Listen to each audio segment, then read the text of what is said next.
Friends అందరికీ welcome to పూర్వీస్ Telugu shop. ఒక client అయితే విప్రాల్ మర్యాదల సెట్ మొత్తం కావాలి, ఈ బడ్జెట్లో కావాలి అని చెప్పారండి. సో ఆ బడ్జెట్లో అయితే నేను చేసి ఇచ్చాను. యాక్చువల్లీ విప్రాల్ మర్యాదలు ఏంటంటే చాలామందికి తెలీదు, మ్యారేజెస్ ఫంక్షన్స్లో చేస్తారండి. పెళ్లి కొడుకోళ్ళు పెళ్లి కూతురు వాళ్ళకి చేస్తారు, పెళ్లి కూతురు వాళ్ళు పెళ్లి కొడుకు సైడ్ వాళ్ళందరికీ చేస్తారనమాట. చాలా చాలా ఎంజాయ్ చేస్తామండి ఈ కార్యక్రమాన్ని అయితే అందరం. యాక్చువల్లీ ఈ విప్రాల్ మర్యాదలు ఎవరెవరికి తెలుసో నాకు కమెంట్ చేయండి, ఓకేనా ఫ్రెండ్స్.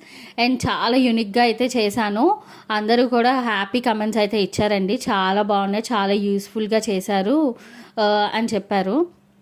చూడండి, రిటర్న్ గిఫ్ట్స్ అయితే మనం పసుపు కుంకుమ వేస్తాం కదా, సో ఫన్నీగా పసుపు కొమ్ములు అండ్ కుంకుమ పువ్వు నాకైతే ఐడియా వచ్చింది. మీలో ఎంతమందికి ఈ ఐడియా వచ్చింది, ఈ ఐడియా ఎంతమందికి బాగుంది నచ్చిందో నాకు కమెంట్ చేయండి, ఓకేనా ఫ్రెండ్స్. చూడండి, విప్రాల్ సూడులు కూడా పెడతాము. ఏంటంటే పెళ్లి కూతురోళ్ళు పెళ్లి కొడుకోళ్ళకి ఇస్తారనమాట. ఇలా రెడీ చేస్తాం, ఓకేనా friends. Bye, see you in the next video.